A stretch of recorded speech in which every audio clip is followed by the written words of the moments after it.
happens when we span a certain distance, right? So just a very, very simple example. If we have a situation, okay, wherein we place a certain horizontally spanning member about two vertical supports. Now, what happens to this member? Now, we have always seen this. What happens to this member, right? This member is going to start to sag, right? I think that's clear enough. Yeah.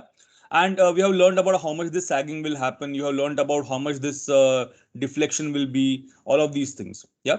And obviously, there are certain ways in which you try to reduce that sagging, because the more a structure sags, okay, the more deflection occurs, okay, the more kind of compressive and bending loads that, or I should say bending loads which include compression and tension, start to act on this member, right? So again, like we said, if we have this member which is undergoing some deflection, okay, we know that the top portions of this member go under compression, and the bottom layers go under tension, and there is something called as a neutral axis which does not go under either of those. We have learned all of this in our theory, in our structures classes. And we also know that the depth of this member, whatever is the depth of this member, okay, that is something which helps us to to combat that deflection. Okay. Now you will understand this when you realize that the standard kind of what happens is, there is a when this structure spans and takes a certain load, there is a certain bending moment that takes place within this structure, right? Within this beam, within this example, the beam, right? And the what the beam needs to do is needs to resist that bending moment, right? And we know that the maximum bending moment occurs somewhere over here in the case of a UDL, okay, and a minimum bending moment happens to occurs over here in case of a simply supported structure. So if you look at the standard equation of a beam, when we try to design it for bending, it is given by that the moment of resistance is equal to Q B D squared, right? Now you may have come across this equation, or you may have not, or you may have come across this equation in a different way.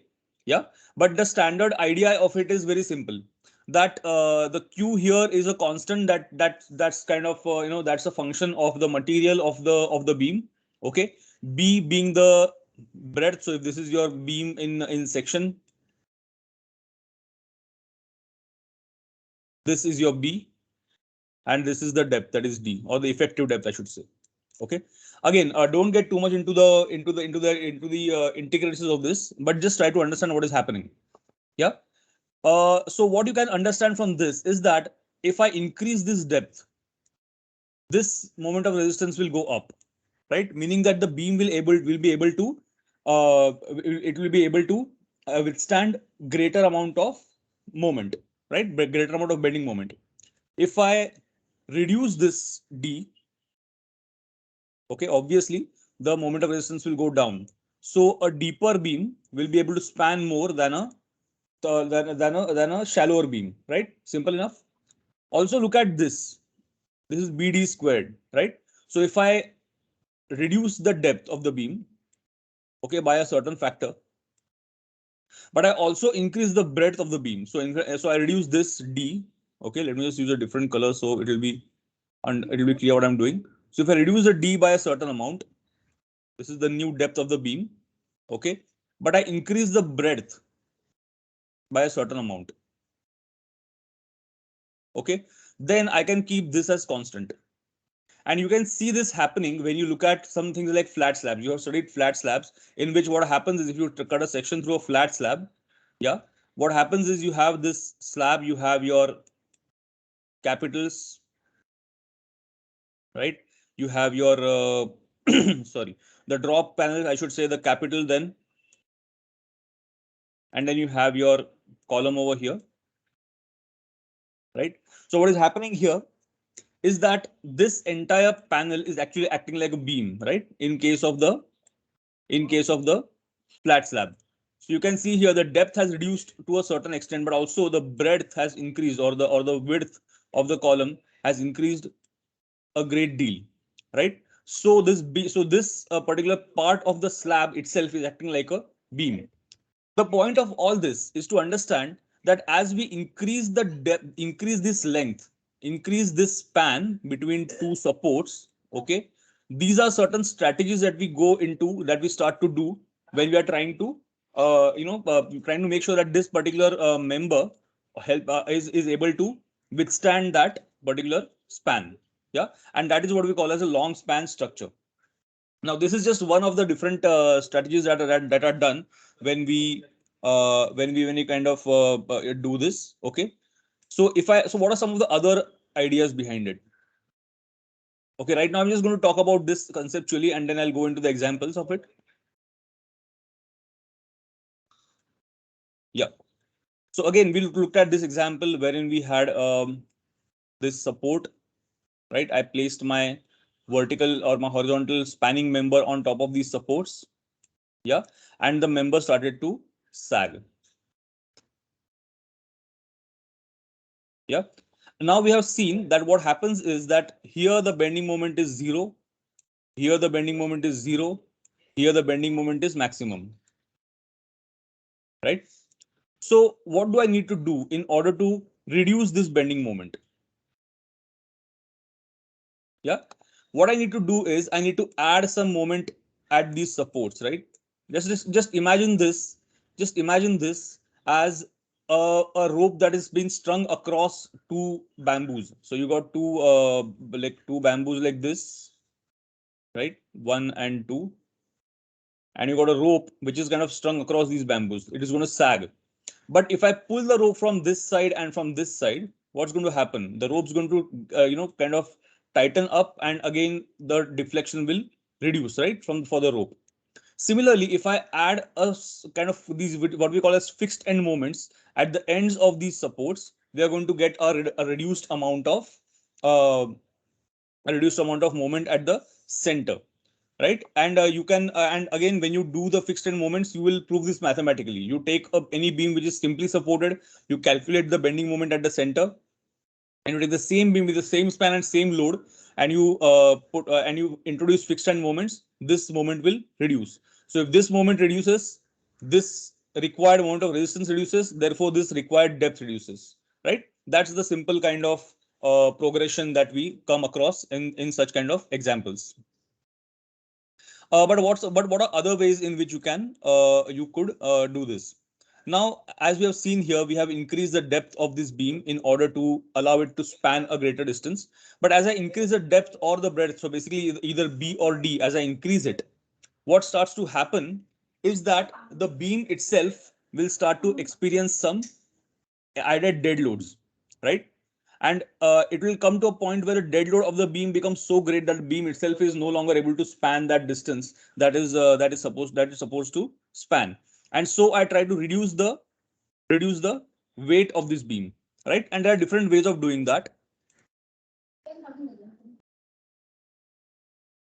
So in order for me to be able to reduce the width, the depth of the beam or the area of this beam, okay, and to try to kind of and try to kind of and try to still get an effective depth, what do I do?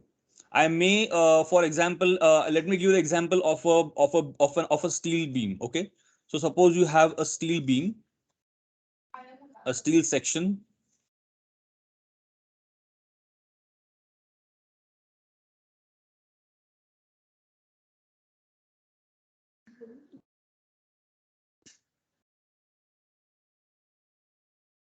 Right, these are your two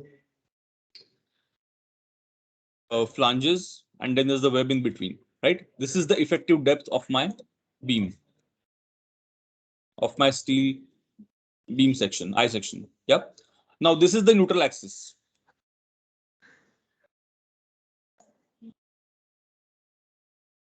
Yeah, and we know that the neutral axis experiences neither compression nor tension, right? So if I draw a bending moment diagram for this beam, it's going to look something like this, right? Maximum compressive stress at the top, maximum tensile stress at the bottom, and then you can draw a line through this, and here the tensile and compressive stresses become zero. Now that means that over here in the center, I don't require as much material as I might require at the ends of my beam, right? And so I can take material out from the center of this beam and try to make this beam deeper. So what do I sorry, so what do I do? I can basically cut this beam at its neutral axis, okay, in a certain way. Yeah, take these two parts separate. Yeah, and then if I weld them back together, what happens is I get a beam that looks something like this.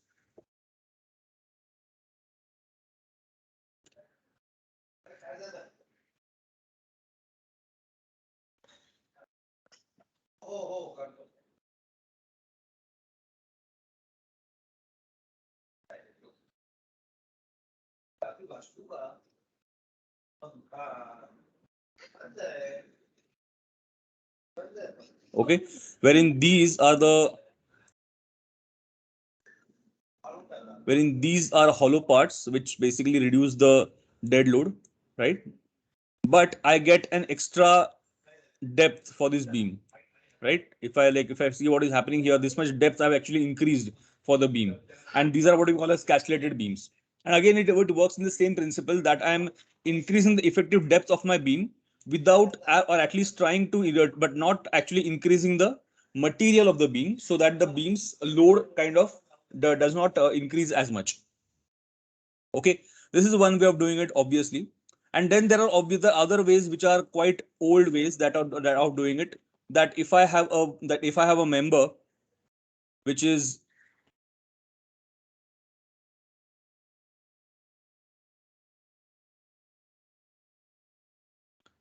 if I have a member which is being okay, sorry, is this being recorded or oh, it's Yes, started yes, recording. it is being Okay, recorded. okay, all right, yeah. So if I have a member which is again like we go back to this, we have the supports. Okay, I'm showing simple supports right now, but it could be any support. You got the support, you got the beam, and the beam is bending. Okay, exaggerated bending like this. If I just flip this around and I design my member like this, then what happens? Then all the tension that is in the beam in that member converts into compression, right? This now becomes a purely compressive structure. Okay, and again, it's basically a thing that has been done for many for millennia. Okay, ever since the arch was invented, right? So I can take this, turn this into an arch, right? And or I can I can take this same structure, I can rotate it 360 degrees and that becomes a dome, right? And in both examples, what is happening is that I have taken a beam, okay, which is basically a structure which experiences both compression and tension, and turned it into a structure which experiences purely compression, right? And that allows me to span a greater distance, because I have taken the loads that are going to come onto this structure, and I have just basically I have tried to more efficiently kind of send them to the supports of the structure which are there on either end. So the bending is eliminated for the most part, and therefore I am able to span a longer distance. And this is the main kind of difference you can find between, say, a Greek structure which is basically this, okay, and a Roman structure which is basically this. Yeah, Romans knew how to build arch, Greeks did not. I think we have talked about this before, right?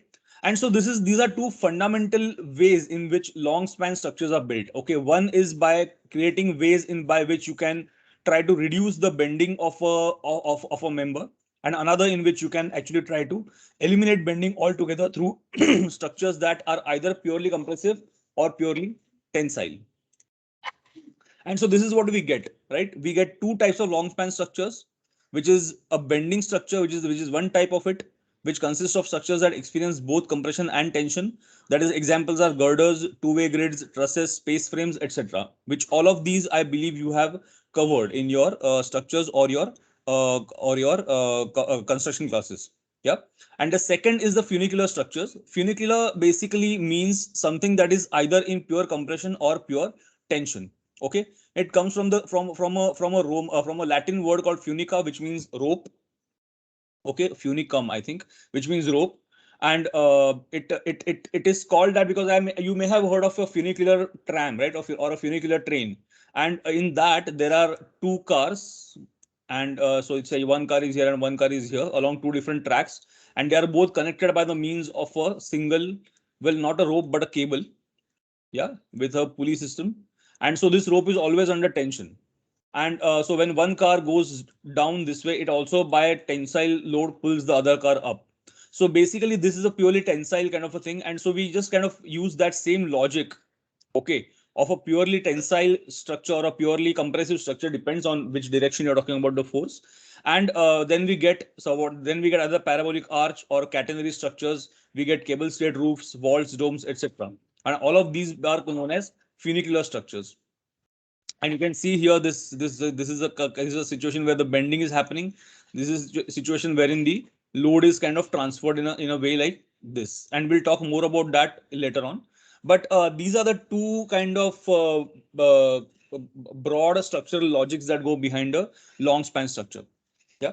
So I'm just going to go into some examples of structures that kind of display such some of these examples of some of these two types. Yeah, so this is an example of an auditorium in Colombia. Okay, Auditorio Colegio de Enseñanza. Okay, it's a very interesting structure. It's a kind of a building with a habitable roof. Okay, it's a green roof with a ramp that leads up to it, and it's kind of built onto a slope. Yeah, and it's a building which is very close to what we are doing. It's a community center and as well as an auditorium. Okay, the ground level of the structure, it's completely given over to the public functions. So you can see a plan over here. This is the ground floor plan of the structure. You can see here, these are your columns at the periphery. Okay, and you can see they are in these bunches, and we'll talk about that as well. And the entire columnless structure in the center, it's kind of it's given up to like a this is a basketball court and I think like a tennis court or something. Okay, basically this is a play area for the local children and what. Okay, and then as we go to the upper level, the first floor, this is the auditorium. And obviously the auditorium has to be a long span structure without any kind of columns in between. Yeah. And so you can see the way it is cut. You can see here at this level you got your toilets and your lobbies and all these kind of things. And you got your this is the part that's getting cut, that's going all the way to the ground floor. Yeah. And this is the entire plan of the upper floor, wherein you have the stage at this side and you have the seating at this side. This is a pretty large auditorium. I think it's something like I believe it's something like 1,200 seats, but I'm not entirely sure. But it's a pretty large auditorium. Yeah. And you can see that the way in which this auditorium is built, it's got only these columns, and just look at the way the columns are moving. Okay, and that's because the columns they're basically radial columns. Okay, they start at the bottom, and you can see here in the section how they work, right? These are your columns. They start together and then they kind of radiate into these. You can see one cluster of columns here, the other cluster of columns is here. Okay, and then there's a third one which is here, right? And what these columns are doing is they're supporting these really extremely heavy beams. Okay, so you can see these beams that are actually spanning across those columns. Yeah, you can see these are the kind of the heavy kind of beams. And you can see that the beams are the ones that are taking the entire span of this structure. Yeah. So here we are looking at basic, a very basic kind of structural logic, which says that if you increase the depth of a beam, that beam is going to be able to span a greater distance, right? It's basically brute force trauma. Yeah, you're throwing material at a problem. Okay, So I have a very heavy beam. It's spanning, and that is taking the load, right? And it's a pretty standard kind of auditorium structure. So you have the beams that are going across like this, and you have a raker beam. Okay, by the way, this is called as a raker beam, which is spanning between those heavy beams that we have. Okay, and a raker beam is basically this kind of a inclined beam with kind of a stepped profile that supports the auditorium slab above. Okay, which of course has a stepped profile. And again, the roof is constructed in a similar way. These beams basically just rest on those columns that we have. Yeah, and they are at a certain distance. I think the distance here is something like between these two beams, something like 5 or 6 meters. So that's not a very great distance. And then the beam just kind of the roof just kind of rests on those beams very simply. No problems for the roof slab. Yeah. These are certain images of it that shows exactly what I mean. So these are your heavy columns that are going up. Okay, and these are your heavy beams, the primary beams that are going across those columns. That's your raker beams. Those are your raker beams, as you can see, that are spanning across these heavy beams. So they are secondary. And then we have a tertiary set of ribs that are going and spanning between the raker beams, right? And that is your basic structural grid. Now, about the width of the diameter of these columns. Yeah. There was some people who asked this question, like what exactly should be the diameter of the column or the dimension of the column. Okay. Now the dimension of the column is actually engineered. It's calculated as per the loads and the length of the column, etc. Okay. But this is what I feel you should do, and it's a pretty simple kind of a logical idea behind it. That if you take a column, any column, okay, so you have, say, suppose in fact, let me just okay, let's take this column over here, right? Now this column, as you can see, is under compression, right? It's getting pushed from the top because of the load of the structure it's supporting, right?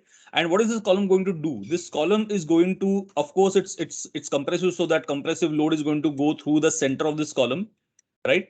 But at the same time, if you imagine what happens when you take, say, suppose you take your T square or or anything like that, or a straw, and you press it between your fingers from top and bottom, what happens to the straw? It doesn't crush, right? What happens to straw? It bends, right? So just like that, the column would actually bend. Yeah. And what that would do is it would convert the compressive stress that is going to go into the center of the column into a tensile stress at the edges of the column. Okay. And as we know, this is called as the sorry. This deflection is also what causes the column to fail. Yeah. And so what I'm going to do, so what's going to happen is, when I design this column, I'm going to have to design it for the compression as well as this kind of a tension. Okay, this kind of a bending. Okay. And so, but if you look at a column which is shorter in distance or shorter in length, you'll realize, okay, suppose this is your short column. What I'm drawing over here, versus this is your long column. Okay. What's going to happen is that if I put the same amount of load on both these columns, yeah, again, something you have learned in your second year, I believe. Just a recap of that. If you take the same amount of load on both columns, okay, what's going to happen is the shorter column is going to be able to withstand more of this load, because it will not fail until it's completely crushed by the compressive load. But this column, because it is going to also undergo this kind of bending, okay, it's going to fail before it reaches its full potential. Okay. And so what we want is, we want a situation like this. Yeah. So where that happens, the column is going to be able to withstand more load, but of course we have a certain length that we have to follow. Okay. And so what we do is, we try to manipulate what is called as your column's slenderness ratio. Okay. And again, this is a term I believe you have come across before, uh, unless I'm wrong. Okay. we call with this something called as slenderness ratio. Okay. And what it means mathematically, I'll talk about maybe later, maybe if I have the time. But what it is basically is the length of the column as compared to the width of the column. So you have the length and you have the lateral dimension, let's call that as D. Yeah. And that is what your slenderness ratio means. So if I do like L by D, okay, the thumb rule I would say is you kind of try to keep this under 12. Right? So the length of the column, the depth, the lateral side of the diameter in this case, or if you are having a rectangular column, then the shortest dimension of the column should be at least 12 1/12 of the length of the column, and then you will get what is called as a short column, and then the column can actually be more efficiently designed. Right? This is a very extremely oversimplified way in which you can talk about it. But as far as the design at this stage goes, and we are working with thumb rules, I think that should be a good enough sort of idea for you to thing for you to go with. Okay. Slenderness ratio actually is effective depth upon radius of gyration, and that gives you that's something like 80. But again, if you are able to calculate the radius of gyration of your column, which is ak squared, under root of I upon A, which is moment of inertia upon area. All of these are second year things. Okay, if you remember them, then you will be able to calculate the K, which is this, and you know the L, and so on and so forth. So again, that's basically how your columns get designed. Okay. So but this is a good thumb rule for you to kind of for you to use in your design purposes, that the length of the column by the least lateral dimension of the column should be, the ratio should be at least 12. Yeah, if it goes above 12, then that's a long column, then it will start to buckle. Okay. This is called as buckling, by the way. Yeah. This is another view of the same structure. From the interior, you can see this is your auditorium sloping slab, which is supported on those raker beams. Yeah. And the raker beams are supported on the heavy kind of beams, primary beams that go across. So you can see the beams are going to be inside this false ceiling, acoustically treated false ceiling. Yeah. And the facade of this building is basically freestanding. Okay. It does not support, it only supports itself onto the slabs. It does not take any load. Yeah. And so this is basically a metal and glass facade, which can then they have certain panels inside this bay, which can be lowered to make this entire thing like soundproof and blank, like not have any kind of light coming inside, etc. Okay. Basically that's one way of kind of addressing a long span structure, wherein you simply add material, you add depth to the beam. So here the beam is something like 1 is to span by I think it's about span by 10, and so you get a very heavy beam, and then that beam kind of creates this smaller base that you use to span. Okay. So that's one way of doing it. So another way of doing it, obviously you have heard of trusses, right? So a truss structure is basically a one wherein you know what that does, right? This is your truss, a very basic kind of king post truss. Okay. And what is it doing? Yeah. How are all of these members working? If you look at the load that's coming from on these members, okay, let's say the load is coming like this, and a load obviously here means the dead load of the truss and its finishes, the live load of the finishes. Okay. If you can just try to understand the way these what these members are doing, if I just put this rafter, if I just put this principal rafter without any supports, it is going to start to sag like this, right? This is exaggerated, but you'll understand what I mean. Both of these are going to start to sag like this, right? So they require support at the mid in the middle. So that's why you have the struts. So you can see what is happening. This particular member is under both tension and compression, right? It's supported by this guy, this strut, which is under compression because it's kind of getting pushed this way by the load of the rafter. And Again, you have the central kind of post, which is also under compression, right? And all of these are resting on this tie, which is actually under tension. It's kind of getting pulled on both sides, because you can imagine what is happening to this now. The the rafter that you have over here is actually giving this kind of a lateral load to this truss, or to this tie rather, and the tie is therefore resolving this force by pushing it outwards, right? And in that bargain, the tie is getting pulled on both directions, so the tie is in tension, right? So you have this kind of a situation wherein there are compressive loads and there are tensile loads, and they're all coming together to kind of stabilize this structure. Yeah. And again, as we have seen, the longer we span this truss, okay, the we get different kinds of designs for the so for example, if you take this longer this kind of a situation where you have a longer rafter, you will require more amount of supports to it, right? You require more amount of supports to it. And if you have a support like this support might be, you might require, more kind of bracing for this as well. And then you might end up with a truss that looks something like this, and this may be in steel, or and that depends upon your design. And again, as we reach the limit of a material, we change the material, right? As we go so longer and longer, if we reach the limit of the material, we just change the material. However, what we can also do is we can take a different material, okay, or the same material, and we can design it in such a way that the design accentuates that material's inherent strengths. So, case in point, we have this bamboo auditorium designed by the Institute of Housing and Urbanism in Santiago, in Peru.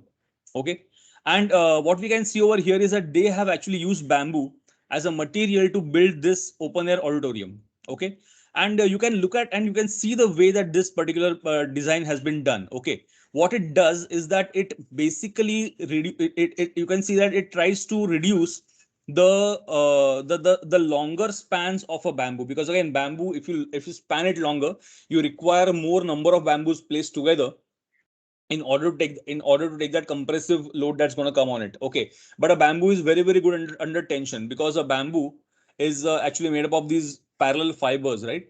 If you have seen the structure of a bamboo, it's made up of very closely placed and densely packed parallel fibers that are extremely good at taking care of tensile loads.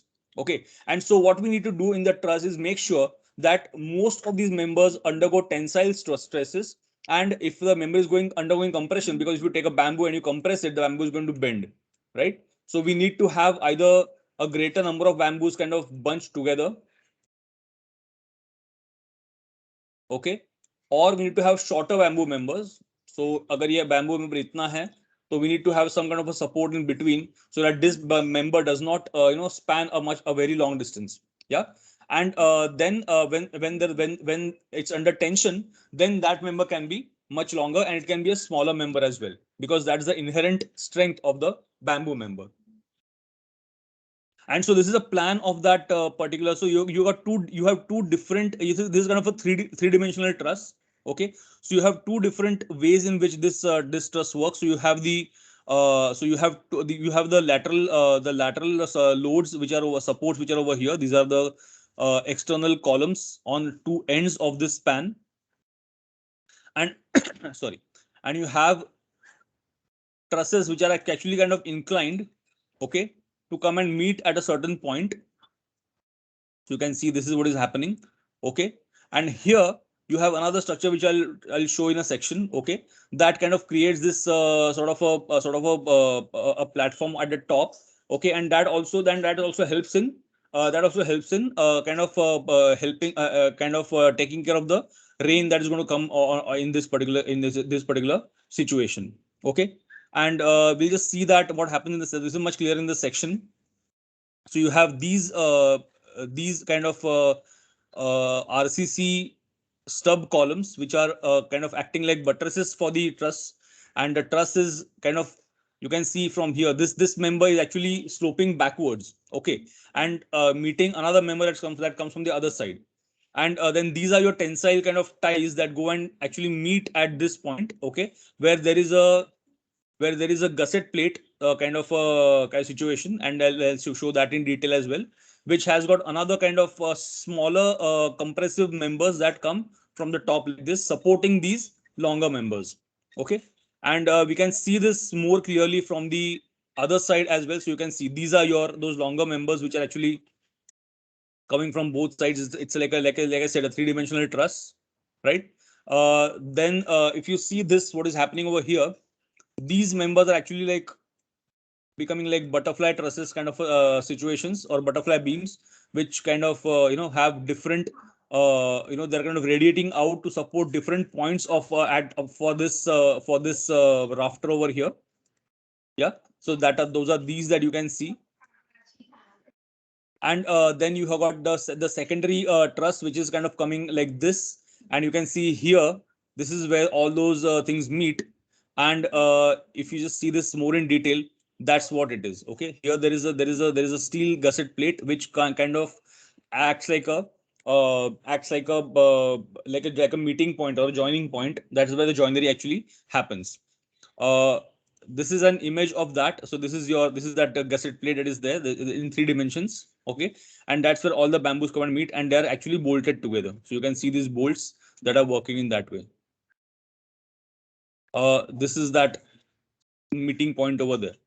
Okay, so the point here is this. Okay, this entire structure has been designed in bamboo, but it has been designed in a way that accentuates the bamboo's strengths, and that allows the bamboo to span a much greater distance. Like if I did a conventional truss that I do in timber or steel, in bamboo, then that would probably not work, because that would more work more to the inherent properties of steel and concrete, and sorry, steel and timber, and not necessarily that of bamboo. Some more images of this same structure. Yeah, so you can see these are the purlins that are going, supporting the kind of the sloping rafter members and on the top, and then the purlins are supported by these struts. Okay, and the struts, as you can see, they have been deliberately kept as short as possible. This one strut which goes longer, you can see, is actually made up of several bamboo sections. Okay, because that requires an amount of surface area to withstand the compression. And these are your RCC buttressing kind of columns. As you can see, they are designed in a way, because these are going to place lateral loads on the on the column. So the column is designed like a retaining wall, or that kind of a section is done, and that's how it works. Yeah. So we have talked about the bending structures, the truss and the beam. Okay, but what we can do is now we can also talk about the catenary structures, right, or the funicular structures. So as we know, the way that the arch kind of works. Okay, if you have an arch, let's call this an arch. Okay, I mean it is an arch, but some. So this is an arch. I put a load on this arch. What happens to the load? The load gets resolved into two components, right? One is a horizontal component, and one is a vertical component. Yeah. What happens is that there's a resultant of this which kind of goes in this direction. Yeah. What the arch does, very very simply, is that it kind of carries that resultant through various iterations, right? So these wedge shaped blocks of the arch actually kind of transfer that load, okay, down, so that it becomes more vertical. Okay, and then the vertical load is then taken down by the column or the pier or whatever it is that's supporting the arch. That's the basic kind of idea behind the arch. But in arch, you have what if the arch you have studied before are either semicircular, or they're segmental, or there's some kind of a sphere. Okay, some kind of or a circle. There's some kind of a iteration of a circle. Maybe two circles kind of intersecting, or two arcs intersecting, things, or three arcs intersecting, whatever it is. Okay, but if you look at what we call catenary structures, they work on a similar principle, but they actually try make the arch more efficient. Okay, and to understand it, we need to just think of a situation wherein somebody is throwing a ball. So suppose this is a this is a person, okay, who is throwing a ball, and they throw a ball at a certain distance. So there's another person standing over here, and they're both playing catch. So this person throws a ball. The ball kind of travels this way, reaches the other person, or the ball may, if the person may throw a ball higher into the air, so it travels this way and it again reaches the other person, or they may throw it even higher, so they throw it this way, doesn't reach the other person, it falls short, it comes like this. Yeah, now what is happening in all these situations? The ball that this person is throwing, so let's say this red thing is the ball, this is the different points along the trajectory of that ball. Okay, okay, at all of these points gravity is acting on the ball, it's trying to pull the ball down towards the earth. Okay, but at the same time there is also another force acting on the ball, which is the force that has been exerted by this person. Okay, that's trying to get the ball away from gravity. At this point the force exerted by this person is greater and gravity is comparatively having a lesser effect on the ball. But as you can see, what happens is as the ball moves further and further away, the effect of gravity starts becoming stronger and stronger until it reaches an apogee. Okay, and from there onwards the ball is going to start to come down because the effect of gravity is going to start working more and more.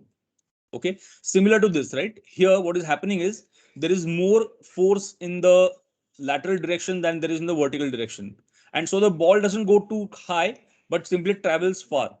But at the same time the same thing is happening, the same logic is actually taking place, that as the ball goes further and further away from this point, okay, the action of gravity is going to try and become is going to actually become greater and greater, right?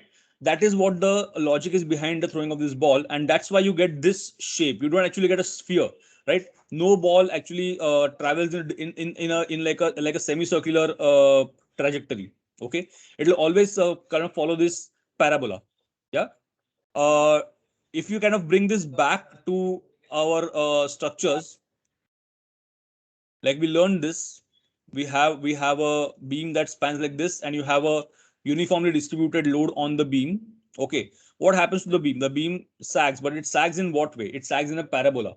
Okay, why? Because if you remember, what happens is that the movement that happens over here, yeah, it's given by what? It's given by W L squared by I believe it's 8. I may be wrong. 8 or 12, something of the sort. Doesn't matter. The point is that look at this exponent over here. Okay, what does this mean? That as the L increases, okay, let's just talk about it from this in this diagram itself. As the length increases in a certain by a certain amount, okay, the moment is going to increase by an exponential, right? So as the increases once if it goes up by 1, the moment increases by 1. But if it goes up by 2, the moment increases by 4. If it goes up by 6, the moment increases by 12, 36, etc. Okay, so that's why we get this, and this is the classic kind of sort of equation of a parabola. Okay, and so if I design my beam in this way, kind of to resist this, what I'm going to get is this kind of a shape. And very, very famously, you may have seen this image before. These are catenary structures. Okay, so what they have done is they have simply taken a chain. Okay, they have added weights to the chain to see how the chain reacts under these weights and what kind of a shape it takes. And obviously that becomes the most efficient kind of shape, this kind of a parabolic shape, a catenary shape, to transfer those loads. If we are transferring it like this, if I just take this and I kind of turn it around on its head, okay, I'm going to get a catenary shape. This is another way of looking at it. So you can see that these are different parabolic arches that are there in a single structure. Okay, And the way in which these kind of work, if you can just see over here what is happening, the red one, okay, here the rise is not that much, but it kind of spans a greater distance. Here the rise is greater, but it spans a shorter distance. Yeah. So if I just kind of turn it around like this is what it looks like. Yeah. So this is the logic behind your catenary structure. Okay, and it has been used to perfection by many architects to create long span buildings. Okay. Yeah. So here we have a building, again, a very, very famous building by Eero Saarinen. Okay. This is in New Haven. This is actually inside the campus of Yale University. Yale or Princeton? Yale University in New Haven. It's a skating rink. Okay. And again, the structure is actually really, really simple. Okay. It consists of two things. There is an arch which is there in the center, right? There are two kind of curved walls on either side of that arch, and then there are tensile members which go between that arch and this and these two members, right?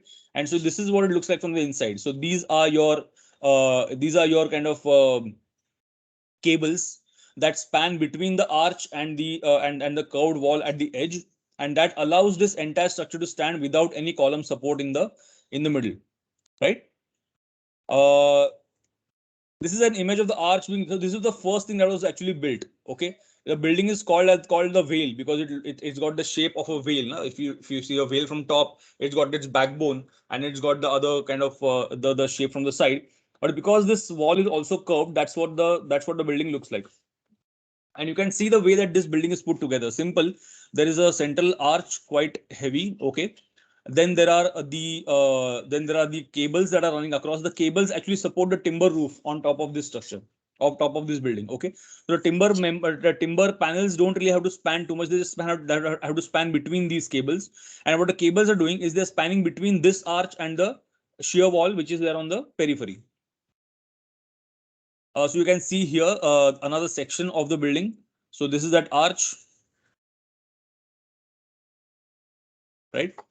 And these are those curved walls that we were talking about.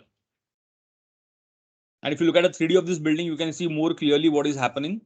So these walls are actually acting as as kind of counterweights for this arch. So arch, as you can see, is laterally unstable, right? The arch can would be actually not be stable in these directions. It might fall over like this. But what happens is because there are these tensile members on both sides. Okay, what happens if the arch kind of gets pulled on that side? These members go under tension. If the arch gets pulled on this side, these members go under tension, and they keep the arch in place. And then the arch in its turn supports the roof. Okay. Again, the entire structure is purely so the arch is purely compressive. The cables are purely tensile. So this is why it's called as, we can call this as a funicular structure. Okay. But again, this is a comparatively simpler kind of, well, at least engineering way in the mathematical terms. It's a simpler structure. Uh, we can also take this idea of of the catenary. Okay, try to find the best shape that can resolve forces in the most efficient way, and then that allows us to reduce the amount of material that we use for a particular structure. And case in point, this building, I believe we have seen a lot of times. This is the Maya Somaya library by Sami Padora. Okay. And the reason why I'm showing it again is to kind of get the point across of this catenary geometry. Okay, that allows for those loads to get transferred more efficiently, which allows us to reduce the amount of material that we require for these particular members. So again, the library itself is a large columnless space. Yeah. And so if you see the way in which these sections work, each of these section is a catenary arch. Okay. And of course, it was generated on a software. The best ways in which this kind of these kind of shapes, this kind of a grid would get formed. And we have talked about this, right? If you look at a conventional tray-based structure, we have a kind of a vertical and horizontal way in which in which loads are transferred, and here the forces are going to be distributed like this on a vault. So here, if you no matter how you cut this structure, you're going to get a catenary vault, right? These are certain images of how it was done. So you can see here there is a dummy kind of a build is built on the site to test the strength of the the final result. And here we have we see how it was actually put together. So you had three layers of there's a brick, then there is a concrete layer with steel mesh inside, and then there is another layer of brick, and then another concrete layer and another layer of brick. So you get basically this 33 bricks, well, like a very flat brick that you get over here. And sorry. And so the overall section is going to be much is going to be much sleeker and much thinner than what you would find elsewhere. Yeah. And again, this is the geometry at work, which eliminates the need for a heavier kind of member to support it. These are certain views of the building. Again, you have seen these many times, I believe. Okay. But just to kind of elaborate more on that, I want to talk about this particular part. Is again, this arch is going to, or this vault, I should say, is going to exert a lateral load on the building. Okay, and therefore you cannot have a foundation that goes just straight down. Yeah, it has to kind of account for that lateral loading. And so that's why you can see the way that this particular foundation has been designed. So you can see it over here as well. This foundation should not, so if you see, if this is not designed in the proper way, what would happen, and this has happened in the past to other buildings, is that the foundation actually slips. Okay, it can actually move in this direction because of the lateral loads, and then the whole arch just kind of, this is the arch, and the lateral and the foundation moves, the arch just kind of falls. Okay, it falls flat, right? So that's exactly what is happening here. The loads are being transferred this way. If you can see over here, this is the direction in which the load is traveling. Yeah, and the foundation is designed exactly as a buttress against that kind of a lateral load. Okay. So these are just some of the examples. I believe we are running out of time. But I'm just going to cover one more thing. Okay. Some of you have gone for portal frames as your structures, which I noticed in the past few weeks. So just very quickly, the logic of a portal frame is very simple. You have this kind of a situation, right, where you have a vertical and a horizontal, vertical supports on and a horizontal member that kind of spans across those supports. Okay. The logic of a portal frame is basically to create fixed end moments at these points. Okay. And so what happens there is it reduces the moment that each of these members is going to, the maximum moment that each of these members is going to face. So just to kind of understand what I mean by that is, if I take this column, it's going to face zero moment here, zero moment there, and therefore it's going to bend like this. This is going to bend like this. This is going to bend like this, right? Again, very exaggerated. But if I kind of understand what a portal frame does, so I'm just going to draw a kind of a three support portal frame. So you got this, looks something like this, right? I mean, yeah. So you got these moment resisting supports over here. So to understand this, if I draw a bending moment diagram of this, what is happening is, okay, this is your structure. Okay, here we have a fixed end moment. This is 0. We have a fixed end moment over here. We have a fixed end moment over here. Same happening on this side. Okay, and so what this does is that it kind of, so because the moment is being kind of taken care of over here, again, something I'll not go into detail right now, the moment that is going to happen over here gets reduced. So the positive bending moment actually gets reduced, and so you are able to span a much greater distance. Yeah, that's the basic idea behind. So the main kind of the sorry, the main sort of understanding behind this, sorry, it's more like, yeah, like this. So the more main kind of understanding behind this is that these supports have to be moment resisting. So you might see this in the form of, suppose it's in steel, then you might see this in the form of these kind of bracket members that might be added over here that you might have seen in your portal frame structures, and those are the ones that are actually going to create that opposing bending moment to that moment at the apex of the span. Okay. All right, so I think that is all. I have gone slightly above time, but I think that's all from my side. Yeah, are there any questions or any comments from someone else, please? Shantanu, for the bamboo structures, Sorry. that you showed Yeah. us, the ones with the concrete buttress and the kind of truss, Yes. would it be possible that the concrete buttress could also have been accomplished in bamboo? See, again, it's a buttress. Okay, it's basically going to take compressive and lateral loads. Okay, so had it been done in bamboo, then you would have required a lot more bamboo than you would require concrete, as in terms of its area. Okay, so maybe that's the reason why they. And again, it's again a question of, maybe it's going to go to the down to the foundation. So bamboo needs to be treated more in terms of foundation. So all of these things would have played a role in that decision. So again, it ultimately boils down to what is the best material for a given particular situation. All right, thank you. Yeah. Okay. Is there anyone else?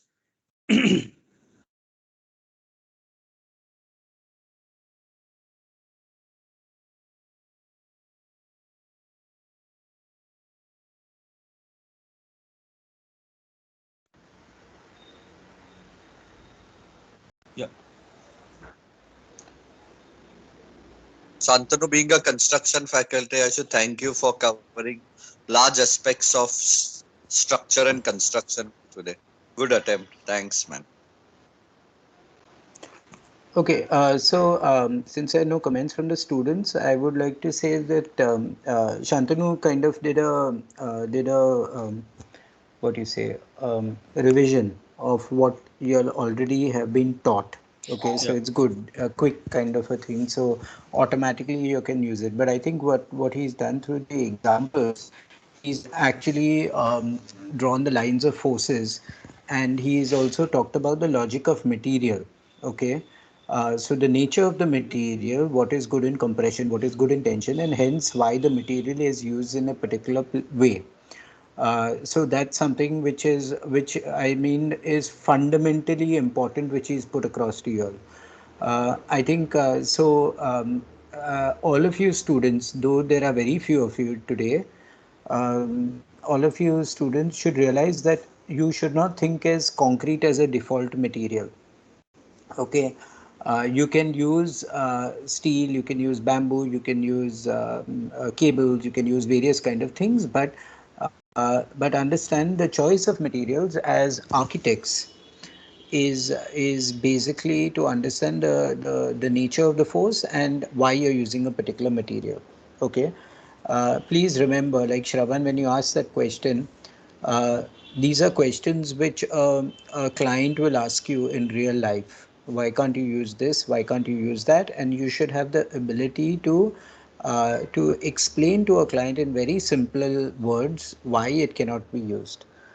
At the same time, you should have the sophistication enough to talk to a structural engineer to explain to him why you want to choose a different material. So I mean that's what we have to do as architects, have the ability to explain to a layperson the issues with a material, etc., etc., and at the same time have the knowledge to argue with a structural engineer, like why you want to use a particular thing. So that's the other thing. Shantanu also kind of motivated you all to actually look at. Uh, I would love to say that if you all can actually make physical models to kind of understand compressive forces and tensile forces in probably one module of your structure, that itself would be good. when he showed the auditorium, I saw that image, and I was just wondering what happens in the other direction. How is that? How are the beams supported? Obviously, if you have these angular columns, they have the tendency to move apart. And how is that tied up? And then he showed you the underside of the auditorium, which showed the belly, which showed the ribs, which kind of became like a plate which held the whole thing together. I don't know if you all observed that where the toilets were located, there were plumbing pipes, which is called drop plumbing, which I think Neeraj has already covered with you all in the second year, because I've seen one of his, I don't know whether he covered it, yeah, but last year, yeah. So I've seen that where he's talked about drop plumbing, where it's under the thing. So there are lots of things as architects that we have to understand.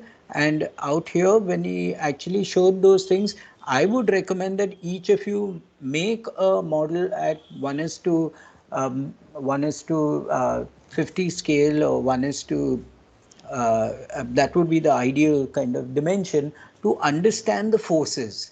And the proportion of the columns, like Shantanu explained the proportion and the logic of it, etc., etc. You need to know that knowledge, but very often, like, it gives a aesthetic to it. Like those columns could have been, you saw the surface of the columns; they were all circular, okay, and they went in a particular direction. There's a certain dimension to it, etc., etc. So understand, as architects, a structural engineer will give you the size. He'll tell you this is the optimum size, okay. But an architect will actually say, if you make it into a plate, or if you make it into a surface, or if you make it in a particular dimension, you'll get a quality of light which is important for the space, and that's our job, okay. So don't just take, okay, column size to 300 by 600, lagao all the columns, 200 columns, depth of footing, this, that an engineer can do.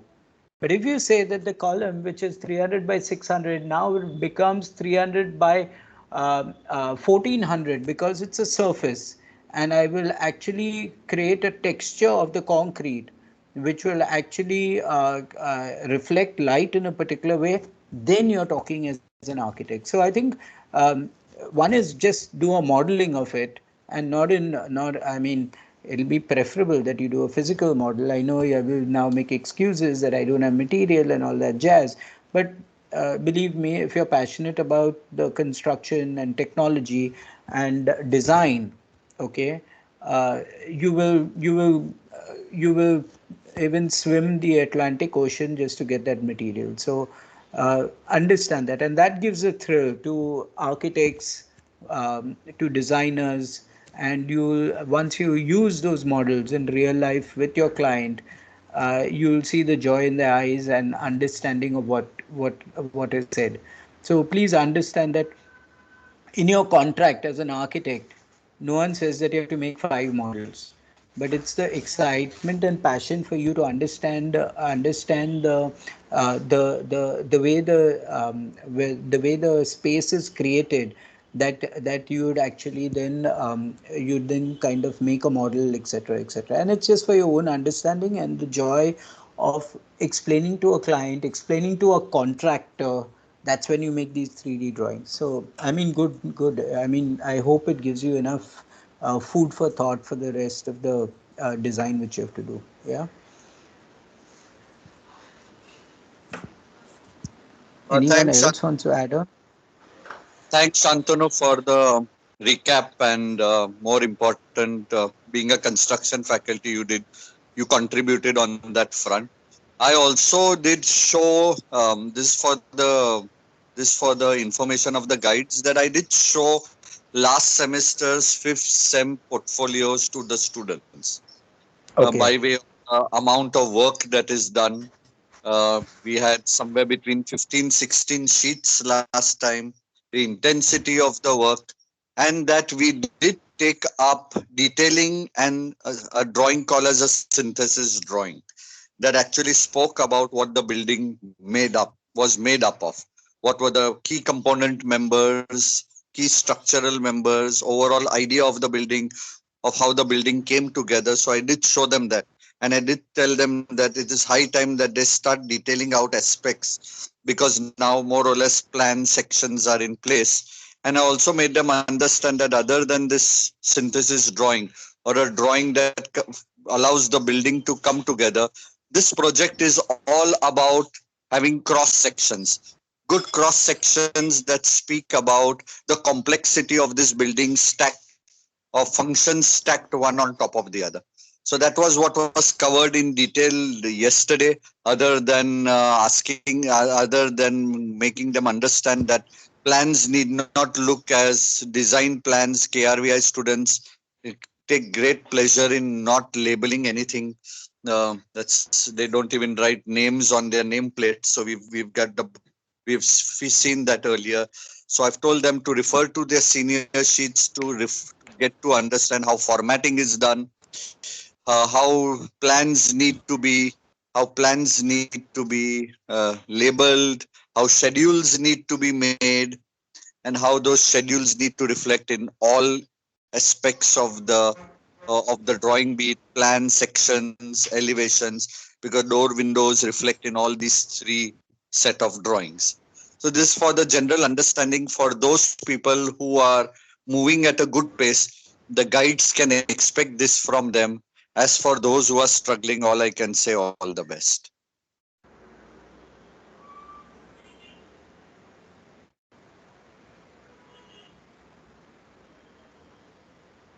Yeah, I'm done with. Anybody else would like to comment? Otherwise, we can then. No, thanks, Shantanu. Good.